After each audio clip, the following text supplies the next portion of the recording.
welcome to our travel talk this morning.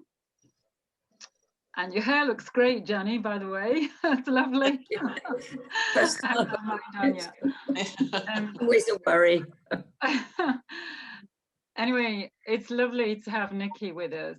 Nicki has been a tremendous supporter of travel talks, both by attending talks and by her encouragement. And she's already given 3 talks herself. She did the Coast to Coast walk in July 2020.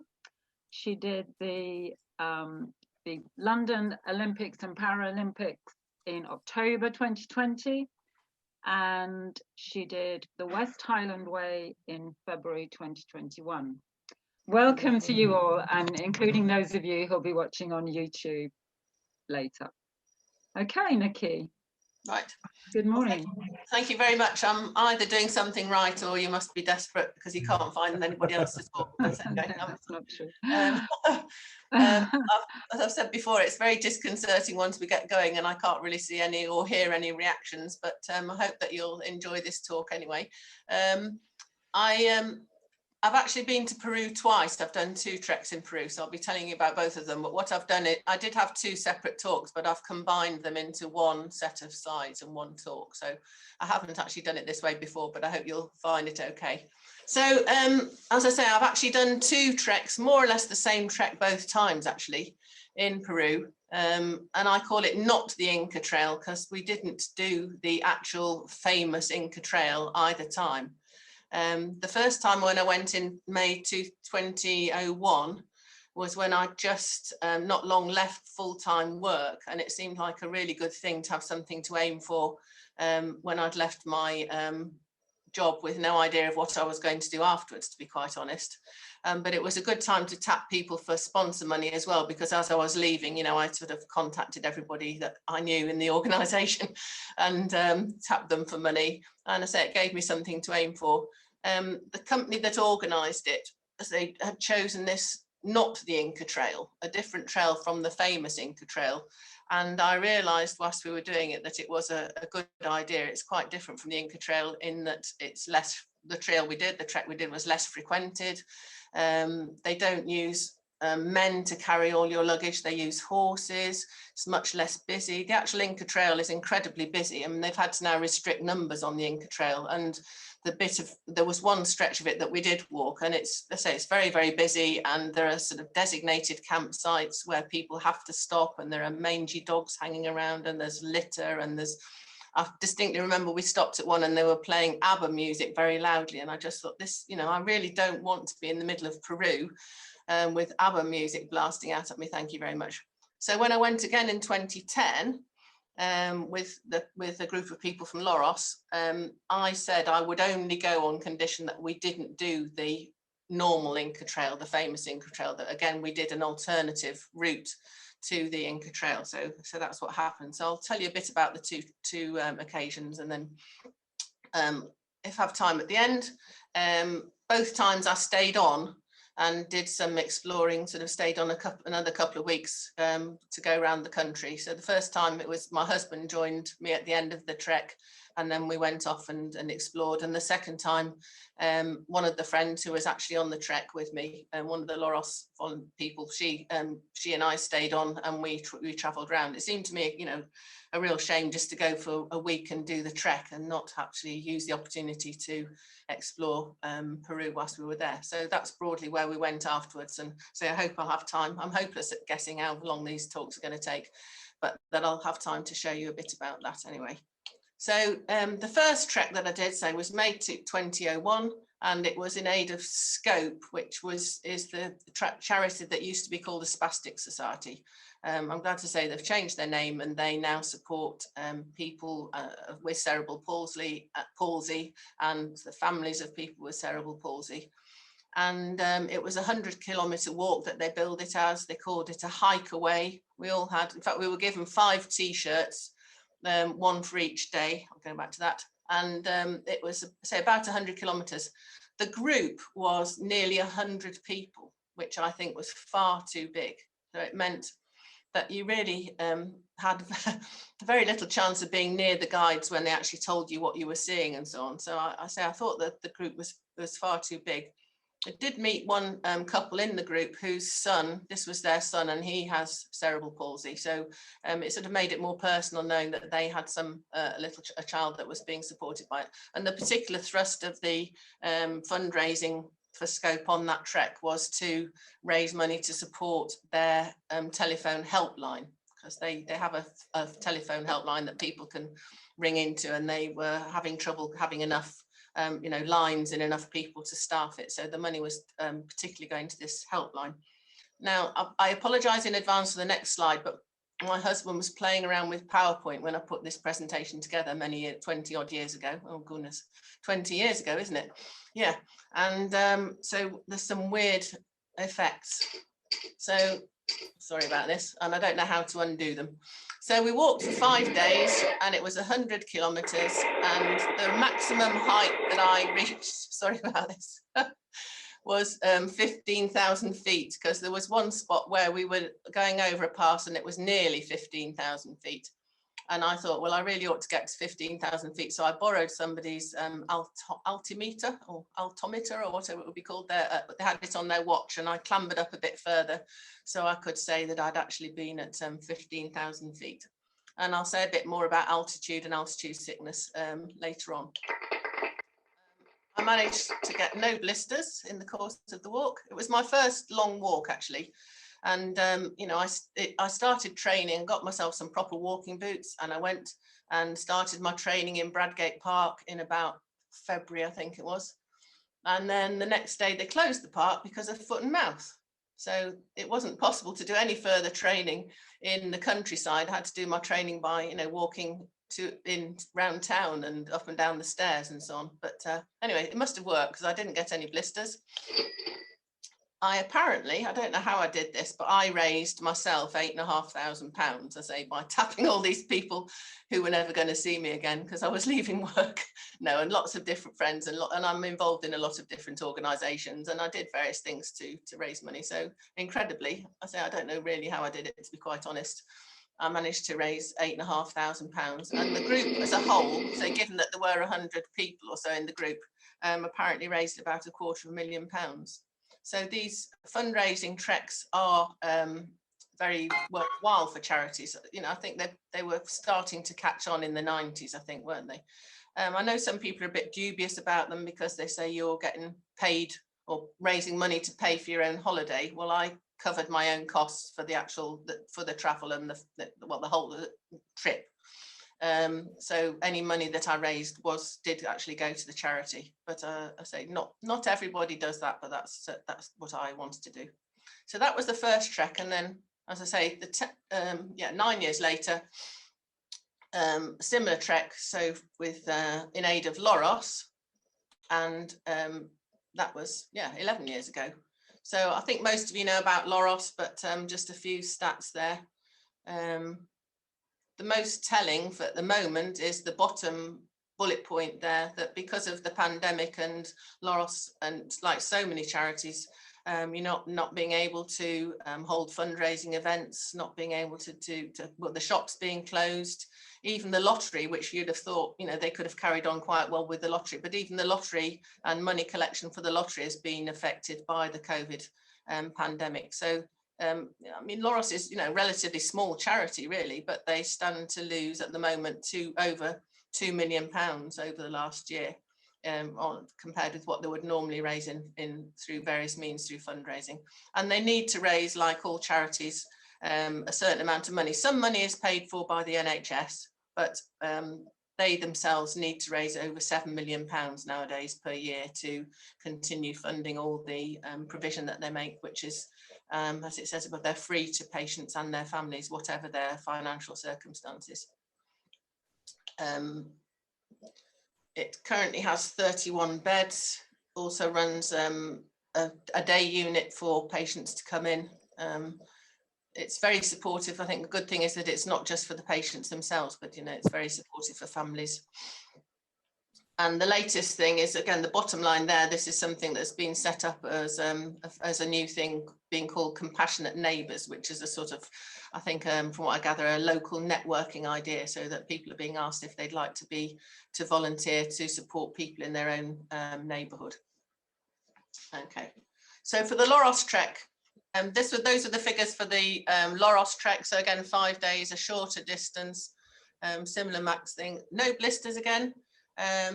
I asked Loros to check this out. I raised nearly £4,000, and the group as a whole, we raised about 20,000, because there were actually, let's hope, fingers crossed, sorry about that, everybody. So that was the group that actually went from Loros. So there's myself there. Nancy was one of the actual fundraisers who worked for Loros, and her husband, Andy.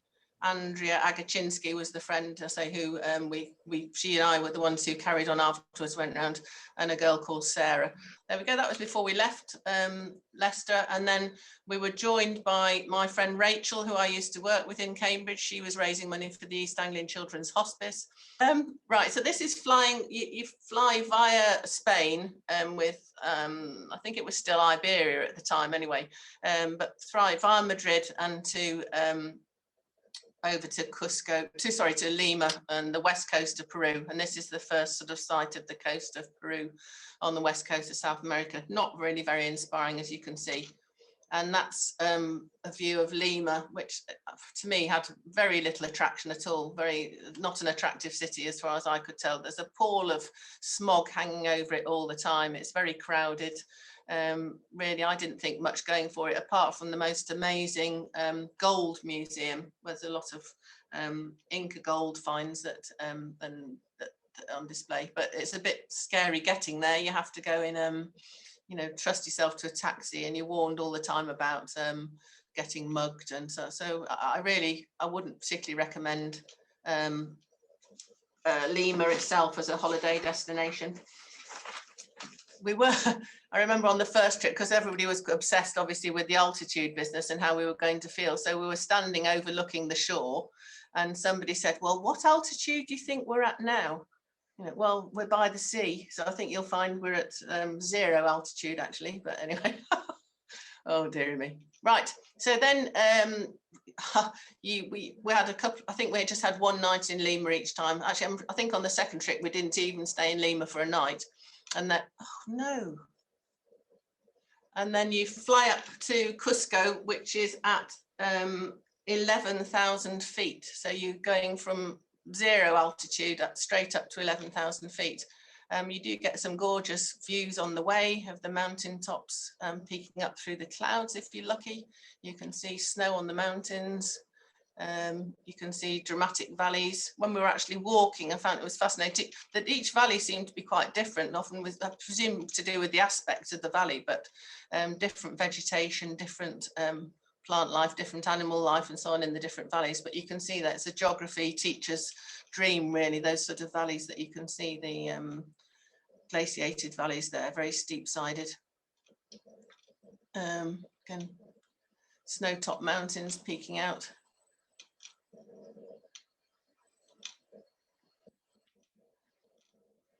And then we got to Cusco. You can see on the side of the hillside there, it says Cusco. Cusco, or Cusco, which means the navel of the universe, apparently, in Quechua language, which is the Incas, or was the Incas language and is still the local language, was the capital of the Inca Empire. And the Inca Empire spread pretty much the length of South America in a sort of long, narrow strip. In help me somebody, I think it was 16th century. I thought it would have been a lot longer ago, but they're actually fairly fairly recent sort of it was a fairly recent empire.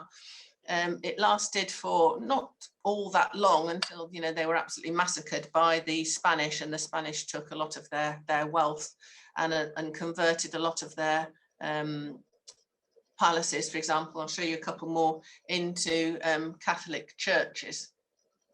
So as I say, it was the capital of the Inca Empire.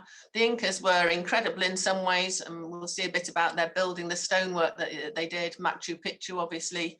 In some ways they were incredible. The roads, these Inca trails, network of trails that they built so that messengers could go the whole length of the empire and take and carry messages. There was a sort of series of hostels, if you like, apparently, so that they would run in relays to take messages around the empire. But for example, they never invented any system of writing. So these messengers would have to more or less pass the message on, a bit like Chinese whispers, I suppose, and they'd have to remember what the message was. So they had a series of knotting strings to remind them of what the messages were, but there was no actual writing system. And they never invented the wheel either. They had no wheels, which seems quite strange for such, in some ways, such a sophisticated people. So that's a view of Cusco. Another view, this is the main large square in the middle of Cusco, and the buildings that you can see there, say 2 of the big churches. Apparently that each emperor, each Inca, would build a new palace. They didn't move into the previous Inca's palace. They would build their own new palace, and several of these around this main square, but they were then converted by the Spaniards, as I say, into Catholic cathedrals. And I'm pretty sure in one of the previous talks it was mentioned that in one of these churches, either that one or that one, that there's a painting of the Last Supper, but that they're eating guinea pig at the Last Supper. So it's sort of Catholic or Christianity, but somewhat adapted for the local population. So as I said, I mentioned about altitude. So we'd flown from 0 altitude, sea level, to up to 11,000 feet. And at that altitude, the oxygen is pretty thin. That's altitude sicknesses because of a reduced amount of oxygen in the air, because the pressure is a lot lower at that altitude. And you do feel, well, I certainly felt it straight away. You just feel like your legs have been knocked from under you, and you can't do more than crawl along, really walk very, very slowly. Particularly the second trek, they just said, go to bed for the rest of today, go to bed, try and sleep. Try and stay in bed as long as you can. It'll give your body the best chance of actually adapting to the new altitude. Some people feel very sick. Some people, when they get to high altitude, just are so sick that and then the only thing you can do is to go down again. There's or die possibly. And on the first trek, well, okay, there were 100 people, but within the first morning, half a dozen, they were all ladies actually, all half a dozen women had been were suffering so badly with the altitude that they were just told they must go down, they must go further down the valley because they were suffering so badly. They tell you there are various things you can do. The locals chew the coca leaves. They give you coca tea, which is about as disgusting as anything I've drunk before. Sort of, it's like drinking straw, a sort of straw infusion, really. But it's worth giving it a go. You don't know where it might work. Apparently Viagra works because that opens up the blood vessels as well. So if I didn't try Viagra myself, but apparently that's something that might work as well. I was actually fine. So you just can't do anything fast. You just, on the first trek, they took we had a cameraman with us, and he took video footage of the trek, and when you watch it you think it's playing in slow motion. Why is everybody walking so slowly? But it's just, you cannot walk any faster really, to start with. And you can see though why athletes do training at altitude, because after, I think apparently it takes about 10 days, you build up extra red blood cells, so that you can take in more oxygen because you've got more red blood cells. And of course, if you then go back down to a lower altitude, you've got all these extra red blood cells which are giving you extra oxygen, and you can perform better. What happened with me both times was I was okay on the trek, I say, apart from being very slow. And then about 10, 11 days in, I had a day where I felt really nauseous, no appetite, no desire to drink anything. We were told not to drink alcohol or coffee or whatever, anything sort of any stimulant for certainly the time we were doing the trek. And then I was fine after that. So yeah, but say it's affected different people in different ways. So say that's another view of the main square in Cusco. It's a very attractive town. I liked it a lot, actually.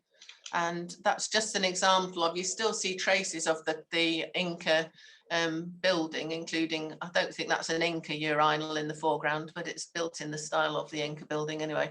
But you know, the Incas are famous for this incredible masonry that they did, where they used no cement or anything to stick the stones together. The stones just stick together in the most amazing configurations. They're earthquake resistant, so something else that they knew how to do it, to build walls and buildings and temples, Machu Picchu itself, resistant to earthquakes. I haven't got a picture, but I don't know why it's not included here, but there's, in one of the streets in Cusco, there's a famous stone, which I think is 11-sided. And it's still, you know, but it fits perfectly into the wall. They've built round this 11-sided stone that fits in there. Anyway, as I say, we had a couple of nights each time in Cusco, and you know, wandered around, and inevitably there are the Peruvian Inca sort of musicians. Whenever you go into a cafe or a restaurant, you'll be serenaded, and they'll come round, and then of course they come around with their CDs that they want to sell. So I thought he was rather dishy and rather attractive. I mean, they're a very attractive looking people. I think they're very nice looking. Okay, so then from Cusco we were taken in a minibus out to where we were going to start the trek. And I remember on one of the times we went out and the guide said, well, on the left there's the bungee jumping centre, and on the right there's the cemetery. So that was put me off bungee jumping for life if I ever fancied doing bungee jumping. Anyway, so up into the mountains, and just absolutely glorious scenery, really beautiful. And as I said, you got a huge variety of vegetation, a lot of some very sparse. I mean, some of it was almost like walking through tundra, you know, very grey, just very, very low-lying plants that didn't need very much water at all. Another valley that we went through, I remember, was just covered in bromeliads. All the trees had almost like pineapple plants, or, you know, hang sort of actually on the trees and draping down from the trees. Really beautiful scenery. So I'll just show you a few shots of the sort of scenery that we would see. And you can see as well there on the left, you know, a trail there. So that will be a path that, I don't know whether we actually followed that one or not, but that's the sort of path that you might be following some of the time. Mountains, this was in May time both times. So it's their autumn actually, or coming up to their autumn, but snow on the top of the mountains, and some glaciers, which we'll see in a minute. That's the sort of habitation that you might see. So sort of very, very isolated little farms. They farm, you can see the terracing here as well. So use every bit of space that they can. A lot of potatoes, millions of different sorts of potatoes that they grow, lots of different sorts of corn, sweet corn in lots of different colours. So you'll see black sweet corn and purple sweet corn, as well as the sort of yellow that we see. Cows and sheep and so on, as the livestock.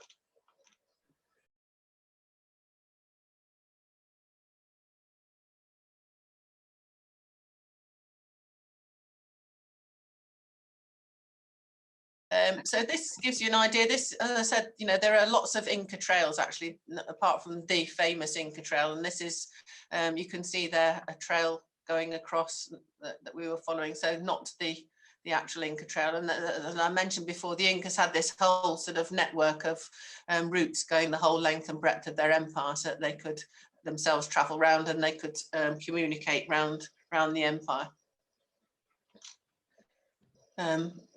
Some more hairy than others. Some of these routes, I remember on the last day of both treks, we did actually join the official Inca trail.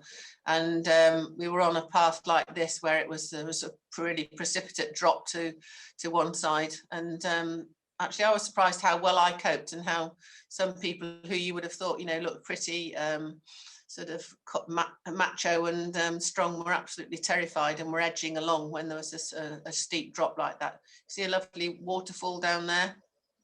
I'll say, you know, this valley, as you can see, you know, very, very dry, very, well, next to no vegetation really at all.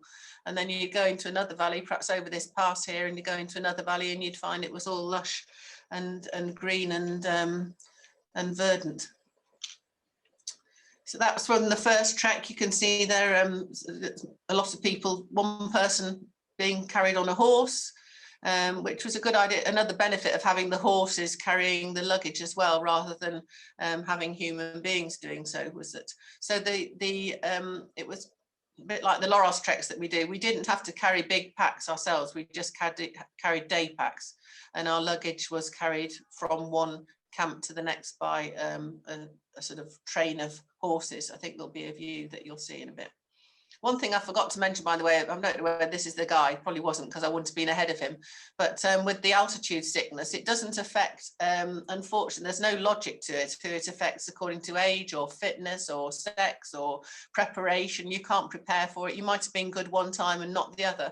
And on this the first trek, this one that I did, the guy who was out in front all the time and didn't seem to have any trouble at all was a chain smoker. It was very annoying. Anyway, but there's me, just to prove I was there, and took one of my local shirts with me. They were very good at making us have regular stops and regular breaks. We were told, that we must stop and keep drinking, obviously, keep hydrating, and snacks were provided. I was amazed on both treks how they managed to cater for us and how well they catered and how much food they must have been, particularly when there were the 100 of us. How on earth they were carrying all the food that were needed. And several meals on this first trek involved eggs, and I have no idea how they can have carried enough eggs for 100 people several times over, to do eggy bread one time, an omelette another time, and all this. I mean, I have no idea how they managed to carry that amount of eggs on horseback from one camp to the next. And there you see, with even if we stopped for little breaks and at lunchtime, these chefs will be there with their chef's hats on, and they prepare a sort of healthy, snacky sort of lunch, I would say. But in the evening, it was usually a 3-course, not a luxurious dinner, but a decent dinner with some soup to start with, a good main course, and a pudding of some sort, and not just fruit, but they'd sort of, so amazing, really, catering. And you can see here they chose this stop because there were some remains there, so we were camped next to a bit of an old Inca temple, and you can see the view. This valley, fairly green, the terraced farming on the side of the valley. And then, very nice, we didn't have to put up our own tent. Both things, you'd go over a pass or sort of round a corner or whatever it was, and suddenly see a camp ready for you with all the tents up. They would leave the camp after when we started walking in the morning. The crew would break camp, pack up all the tents, somehow get past us. Quite often we didn't see them come past. They must have gone different routes to get to where we were going to be camping the next night, and then they would set up all these tents. We were always brought a bowl of water each, so that you could have a wash in the evening, and then they brought us another bowl of water in the morning. I soon found out that the best system was to get changed in the afternoon or evening when you got to the camp, and then sleep in those clothes and then walk in them the next day. Because if you were trying to get changed early the next morning, it was freezing cold, and you were sort of stuffed in a sleeping bag anyway, and suffering from the altitude. If you rolled over, your head would be spinning. So, I mean, it wasn't probably very hygienic, but for 3 or 4 days, doesn't really matter, does it, if you don't have much of a wash? So I say they would bring these bowls round, and they would bring us cocoa tea to drink as well in the tents. So this must have been on the first trek, because there's quite a few tents there, and you can see some of the horses at the back there, so will be kept tethered overnight.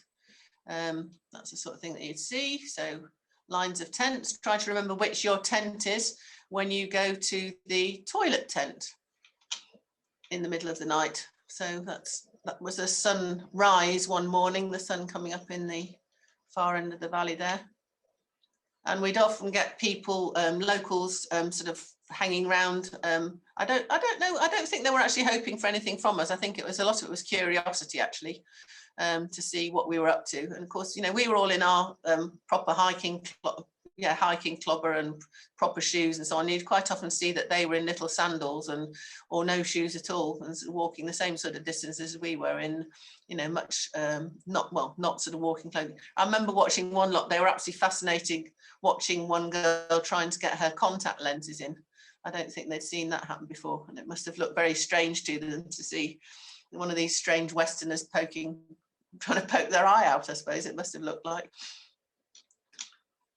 And those were the toilet tents, so they'd put those up every night, and then rather confusingly they'd move them before the next morning. So there was a sort of a proper drop, and there was a proper toilet seat in each of them, and a stand with toilet paper and so on. But they dug a deep hole and then covered it over and say moved it for the next morning. So it's a bit of a challenge if you did have to go in the night, trying to remember the way back to your tent, and then actually when it had moved the next morning, finding where they'd been moved to. So head torch is definitely required anyway. And again, a nice view. I think there's, you know, the contrast between the toilet tents and the lovely waterfall is my idea of a bit of a joke. But again, you can see, you know, totally different terrain here from what we'd seen elsewhere. I think this is from the second trek, because I think that's my friend Rachel. So we're packing up in the mornings, and you'd get this crew who were getting ready to load up the horses. Oh, sorry, that's not a very good picky. There's Andy and Nancy inside their tent, getting ready to start the next morning. And this was a meal we had one night that they did for us, which was called pachamanca. It's a similar thing to what they do in New Zealand, actually, where they dig a hole and heat up some stones, and then they put food into the hole with the heated stones, and then cover the hole over and leave it for a couple of hours for meat and vegetables and so on to cook. So it was absolutely delicious. There was, I can't remember exactly what meat, except that it did include guinea pig. They put some guinea pig in there as well. So that was a really enjoyable evening, having this fantastic food. Guinea pig, strangely, is a bit like pork. I thought it was going to be very dry and a bit like rabbit, but it is actually fairly greasy, almost like pork. It's a bit disconcerting when they bring you a guinea pig. They cook them whole, and they cook them sort of laid out on their back. So you get this, it's pretty obviously a guinea pig when it's brought to you for eating. So if you're a bit squeamish, I wouldn't recommend ordering guinea pig to eat if you go to Peru. But I found it quite tasty, actually. Not very much meat on it, really. So this was on the second trek, the Loros trek, and you can see there the crew of horsemen and there were a couple of guides and a doctor. We had on the first trek, you know, I wasn't surprised with 100 people. We had a couple of doctors with us, actually, but even on the second trek, the company had insisted that we have a doctor with us, and you know, and it was, well, it was certainly very beneficial, if not necessary, I think. And he would be monitoring us and checking whether we were okay with the altitude sickness. And Andy kept getting pains in his hips and actually had to have an injection into his hip a few times and so on. So it was very, I'm not quite sure where I've got my arm around the doctor, but he was quite nice. Anyway, so you can see these, a lot of them you could tell, you know, pretty poor, really, from a poor background, the crew that were there, and really depend on the tourism for their income. And that it's a sort of tradition that at the end of the trek, you leave behind any sort of t-shirts and clothing and possibly boots and things that you don't think you're going to need before, and that's shared out amongst the crew. But apparently there's quite a hierarchy amongst the crew as well. So, you know, that the guide will get the best pickings, and then the cooks, and then the horsemen will be at the bottom of the pile for what they actually receive from the what people leave behind. And that's it. So I think on this second trek, on the Loros trek, there were probably more crew, and some kids seem to have snuck in as well. But I think there were more, you know, crew than there were actual walkers. There were only 7 of us walking, weren't there? Fundraising walking anyway. So you'd get a view. That was when we did actually see the horses go past at one point during the day. So we were sort of up on the top of a crest, and we saw them come round. So you can see they're carrying the tents, and they would carry our big bags as well. I think that's probably somebody's bag and somebody's bag there. But I say I felt a lot more comfortable with that than what happens on the Inca Trail, where they have local men carrying really, really heavy packs. I mean, I think they get, you know, quite well paid for it, and they get good tips, but it would have made me feel slightly uncomfortable, I think, to have that happening. And there we go again. A couple more views of the stuff being packed up. Again, you can see in the background this terracing that they do. This, you know, they'll use every suitable space of ground to cultivate. Okay.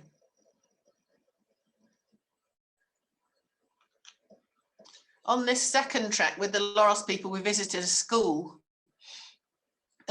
almost in the middle of nowhere. They get them, well, they regularly, when there are treks, they have visitors like this, and I think the company, from what I understand, pays some money towards the school, so it helps the school. And the school was saving up money to actually get electricity installed and to get some toilets built, because until you get that, you know, it can make it very difficult for some of the children to attend. And girls at a particular time of month don't want to be going to school, certainly if there are no toilets. We actually went in the classroom and saw what was going on in there. So then up to a certain age, they're taught in Quechua, in their local language. And then after a certain age, they change over to Spanish. And there's just one teacher teaching all the age groups, the whole across the ages. So if the teacher leaves or is sick, then there's, you know, that's it. Then they have to wait, and there's no schooling until they manage to recruit another teacher. I think I could just about sing it, but I won't for you. We learned to sing heads, shoulders, knees and toes, but in Quechua before we went to the school. So that our guide helped us learn to sing, I say, heads, shoulders, knees and toes. So we sang that to the children and got the children to join in singing. I can remember it was Umi Kachi was the first two words, but I probably could dredge up the rest of it. But they did look at us a bit bewildered, I must say, the kids. I think that wondered what on earth these strange adults were doing, sort of singing head, shoulders, knees and toes and doing all the gestures that go with it. Then for the last day on each of the treks, we actually we took a train along the valley, for a stretch of the valley, and then and that's the side of the train. So there is a train which goes all the way from Cusco to Machu Picchu, and it's supposed to be one of, you know, the most fantastic rides in the world. It's at various points it has to back up and zigzag, and I know a couple of friends who did it, so we were walking, so we didn't actually do it, but we did a short stretch of it to get to where we were going to walk for the last day each time, which was the last day of each trek. We did actually do along the official Inca Trail, and you'll see that. So we joined it. They call it the sacred path, so Camino Sagrado, and you have to book in advance. You have to get a pass. As I say, nowadays they have to limit the number of people going along it each day, because it was getting far too well worn and too many people. And the same Machu Picchu as well. Now they have to limit the number of people that visit Machu Picchu each day, because far too many were getting, and it was getting eroded and so on. I did hear an awful story that they were thinking of building a cable car and a hotel right at the top, right next to Machu Picchu. I don't know whether that's actually happened, but I do hope it hasn't. So that was us about to join the official Inca Trail for the last day. And that was the sort of terrain. I mentioned, you know, very, very steep sided valley that time. I think the path was somewhere like round here, and not good if you didn't have a particularly good head for heights. But fantastic view, those views obviously, and you can see the snow on the mountains over the other side. So along the way you get to climb up to, we'd come around the path here and climbed up those steps you just saw to an old Inca temple, which is called Wine Waina, which means actually forever young. And as you see, it's pretty well preserved Inca temple. And we had time to explore there and have a bit of a break and sit and look. And it reminds me a bit of a ship, actually. It seems a bit like a ship in the middle, sort of perched there.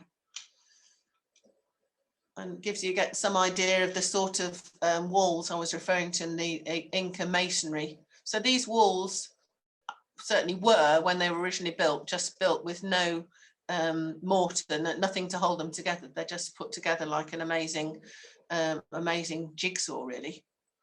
And they hold like that. And they would have been, you can see these A shapes, sort of they would have been roofed, so they would have been, I think, from what I understand, reeds and so on as roofs on the buildings here. For example, there would have been a roof originally. We had a bit of a clown around, and I tried not to fall out the window.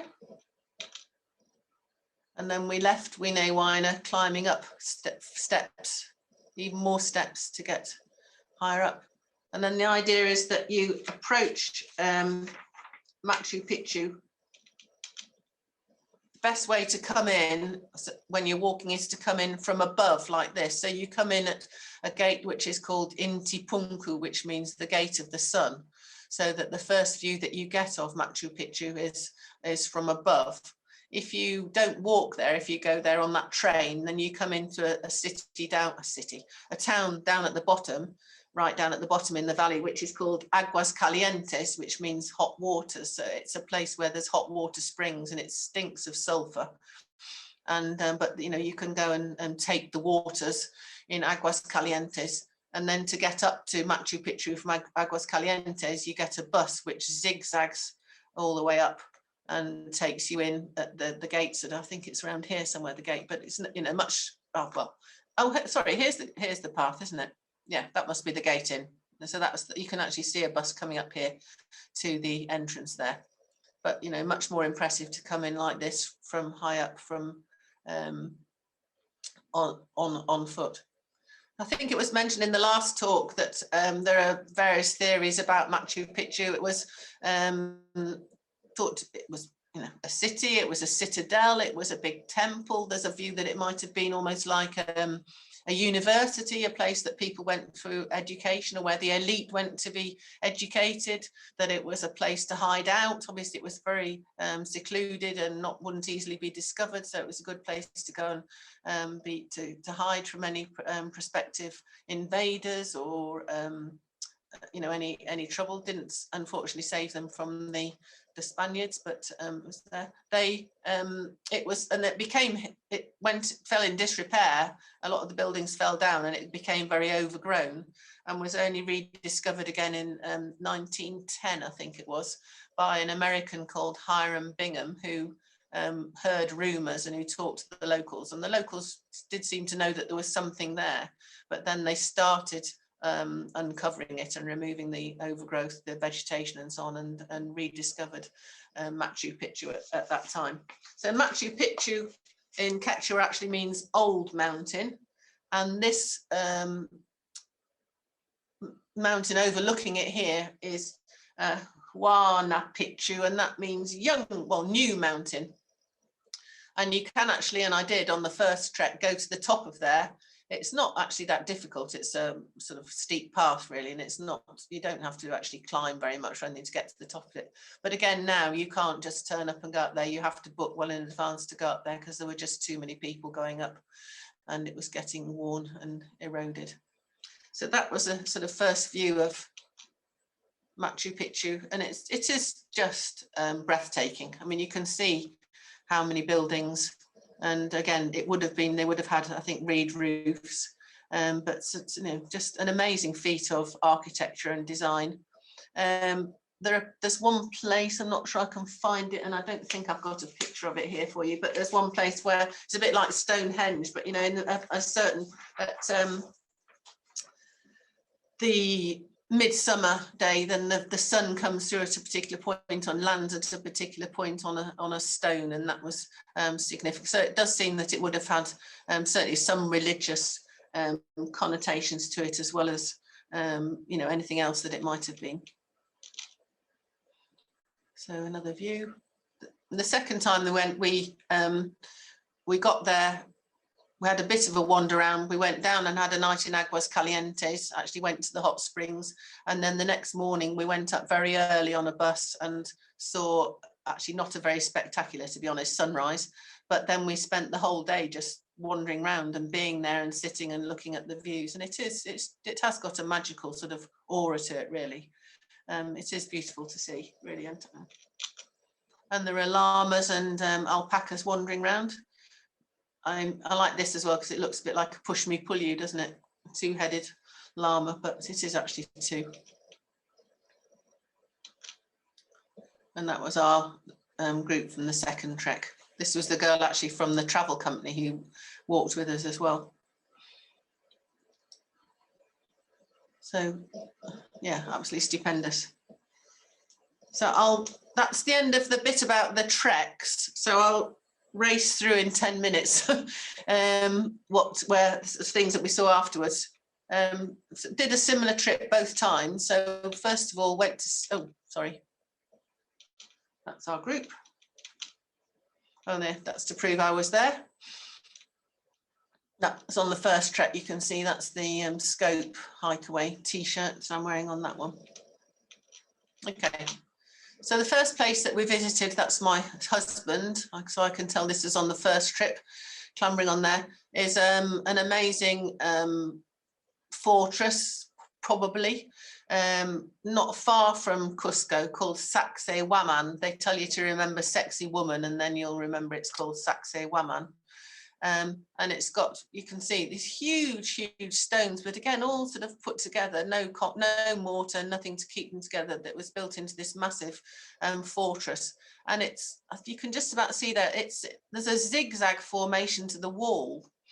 And there's a theory that, again, you think, how on earth did the Incas know this? But if you look from the sky, it can look like this is the head of an animal. And then that Cusco is like the body of the animal. And then there's a trail goes out of Cusco, which would represent the tail of the animal. And you've probably heard of the Nazca lines as well, where, you know, they don't seem to mean anything from the ground, but if you actually go up and look at them from a plane, which I didn't do, you know, they take on patterns and formations which you're not aware of on the ground. So somehow, I mean, there are theories about astronauts and people from other, you know, Mars and so on, but the Incas must have been able to tell what this was going to look like from the air, from the way that they built it. So some views of Sacsayhuaman. You can see there massive stones, a bit again, and a bit like Stonehenge. You think, how on earth, you know, did they manage to maneuver some of these massive stones and get them into position? And that they just fit together. I mean, look at, you know, look at the top row there, that these all just slot in. That one slots there into the two stones below. These all fit. And they're not in, like, some of the walls that they built were in a bit like our brick walls, you know, with lines, rows that are all sort of the same sort of height. But a lot of the walls are like this, where it's quite, well, higgledy-piggledy, like a jigsaw almost, but they managed to get them to stick together. Another place that is on the sort of tourist trail and that we went to both times is a town called Pisac, and it has this famous market which operates every day, as far as I know. Selling, you can see there the ladies selling their produce, selling beans and so on, and I think there might be potatoes there. Very crowded, but great fun to wander around and get an idea of some of the costumes that they wear. These are just that they wear everyday clothes, not particularly as you know, special day costumes. And lovely fabrics. You can get some absolutely beautiful fabrics and ponchos and use them as rugs and so on. Lots of jewelry. I did buy quite a lot of stuff, I have to say, and really incredibly inexpensive. And that was above Pisac, gives you an idea, you know, amazing terracing, which for their farming. And I think this is another temple up above Pisac. here in the foreground, you can see this is more like the bromeliad sort of vegetation that I was talking about. So they sort of grow on next to nothing, but then get their moisture from the rain that falls onto them, or the condensation or the dew.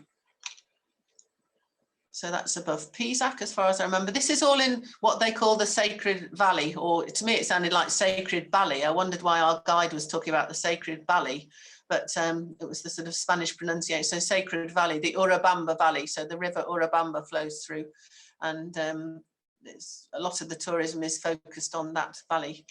Again, an idea. So these, you can see these walls are in layers, but fitting together so precisely. And I'm pretty sure this is another, they don't know whether it would have been for sacrifices or certainly for worship. And again, another one where the sun would fall on a particular place at a particular time of the year. So then from there we went, oh, sorry, there's another bit of wall. Yeah, across the high plain, the Altiplano. We actually went by coach, but you can go on this train ride, which is apparently, you know, one of the top train rides in the world. The view must be absolutely fantastic. And we could see from the coach, or from getting off the coach, see the train going through. I think they use it, looks like they use it for freight, obviously, as well as for passengers. I think it's supposed to be quite a luxurious train. I don't know if any of you have done it, but it's supposed to be very comfortable and, you know, very upmarket food that's served to you on the train. And next to any of the stops, you'll get the stalls selling you fabrics or jewelry or whatever it might be. Then we went, so the train, the Altiplano, the coach and the train take you to a place called Puno, which is on the banks of Lake Titicaca, which is the highest navigable lake in the world, apparently. And on Lake Titicaca, there are these famous reed islands. So they're just floating islands that they build up from the local reeds. They have their, I think the next one is one of their, yeah, they've got this floating island. It's all very simple, but they've got their solar panel, and I think some of them have got aerials for TV as well, even out on these islands, selling lovely fabrics and lovely embroidery. And then you can have a boat ride over. They take you out on a boat. Apparently they make, or part of the way they make the islands is to, in the sort of like the decommissioned boats, if you like, they'll tie some of these boats together, and that'll be the start. If they want to start another island, they tie a load of these boats together, and that makes the basis for another island. I think I remember them saying if they happen to fall out, they just say, okay, well, we'll go off. One group just says, okay, well, we'll just go off and start another island and live on our own island. The most fascinating, though to me, island was not a reed island on this Lake Titicaca. It's this island called Taquile. And again, I think it may have been mentioned in one of your previous talks, but fascinating culture on the island. The women spin wool and weave it, and the men knit the wool, and they make the most incredible clothes. And I don't know if you can see me still at all, but apart from my stripy jumper, I've got this beautiful alpaca hair jumper with llamas on the bottom of it. And they work as a cooperative on the island, and they run a couple of restaurants and they run the shops, and they work as a cooperative. And unlike other places that we went to in Peru, they have fixed prices for things. So, you know, there is a price on this jumper, or a price on a jacket, or a price on for the food, and it's fixed, and you don't barter about it. You pay whatever's required, and then they share it out in a cooperative on the island. The women, let's see. Yes, there's the restaurant. The women have, well, cloaks, big scarves or whatever, that depending how you wear it indicates whether you're single, married, courting, widowed, interested, not interested in getting yourself a man. So there's a sort of thing. The men, similarly, I seem to remember with their belts, there's ways that you can sort of communicate your status. And they generally are vegetarian, but apparently every now and then they will actually have a binge on meat for some sort of celebration or whatever. But then they know, because their bodies are not used to meat, they know that that's likely to make them extremely ill. So they know which herbs exactly to take to sort of counteract the effect of this sort of pig out or whatever, meat out that they've gone for. So you can see it actually says restaurant comunitario, and they will share all the proceeds from this restaurant. Okay, that was sunset over Lake Titicaca as we were leaving. I remember our guide actually threw coca leaves into the lake as we were heading back as an offering to the lake. So there is still quite a bit of native belief, I think, you know, sort of that somewhat their gods, and they worship the coca leaves, they worship the coca plant, although it's not a very inspiring plant to look at, I have to say. But yeah, nice sunset. And then I think this is in Puno, a market. So you can see, I don't think health and safety would be very happy with this. You know, bits of meat sort of on the slab here, bits of meat hanging over these poles, a basket with bits of meat, and then there's a baby underneath in just sleeping underneath these bits of meat, which for all I know might have been dripping down onto the baby. So not really very I must say, a lot of this stuff, when we stopped occasionally for toilet stops, it was not a very pleasant experience. Not really very sanitary. And then you could see the local cheeses, a lady selling local cheese, and a lady selling guinea pigs. So you can buy your guinea pigs if you want to go and take them home and breed them, or if I suppose you want to take them, eat them. They do apparently have, and we saw this, you know, they'll have a little room in the house where there's a load of guinea pigs running around, and you just go in there before supper time and start, well, we'll have those two tonight, and, you know, pick your guinea pig and then prepare it for dinner. So then they call them cuy in the Quechua language, which is quite a sweet name, I think, for guinea pigs. Then final leg of the exploring Peru was to go, well, we went to a town called Arequipa, which was absolutely beautiful, I think, known as the White Town. I don't seem to have any pictures of actually Arequipa, but from Arequipa you do a trip into the Colca Canyon, which is an incredibly deep canyon, and the thing to do is to go early in the morning to a place, there's a place with a cross, and you think, oh, it's not going to happen today, it's not going to happen today, but those are condors. So the condors come circling up from the valley, from way down in the valley, and on the thermals, and it's like almost like a religious experience, really. There were some people nearby, I have to say, Americans, being very loud, and we just, you know, you just had to tell them to shut up, because it just wasn't appropriate to be talking. You just really felt you had to be standing there in silence and watching these beautiful birds circling as they came up in the early morning. So it's just about an hour each morning as the ground's heating up and the thermals are lifting them up the valley. And then different style of costume in this part of the country, in this Colca Canyon and the Colca Valley, which I think, you know, beautiful costume that she's wearing there. And the fabric was for sale as well. And then I've made it after all. So then finally we were staying in this hostel at the end in Arequipa, and I'm wearing the jumper that I'm wearing now. And it happened to be David's birthday and our wedding anniversary, because I made him marry me on his birthday, so he couldn't forget the anniversary. And they produced a cake and a bottle of wine for us. So that was his birthday and our wedding anniversary. Oh, anyway, 20 years ago, my God. So I've managed to gabble my way through, and there's 1 minute left in case anybody's got any questions. I'm really sorry it's been such a gabble. Oh dear. Thank you so much, Nicki. The photos were fabulous. Well, and yeah, it was just amazing. Do you think you could do it again? I'd love to do this again. I really would love to go. I loved it. It's just a beautiful country, and they're so friendly, you know, and they They're very, very friendly, and you don't get the feeling it's because they've been told, you know, to be nice to tourists. They've just been to be genuinely friendly and genuinely helpful.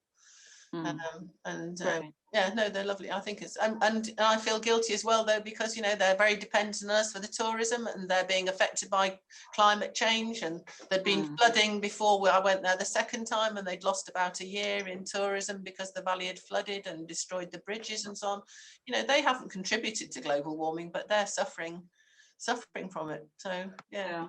No, we should be supporting. That's a good point to make at the end. Thank you so much. And thank you everyone for coming. Cheers. And hopefully see you all next week. Yeah. Thanks, Nicki. Thank you. Thanks so much. Sorry about the blip, and sorry about the gabble. Don't worry. Thank you. Great. Very good. Thank you. Wonderful. Thank you. Bye, everybody.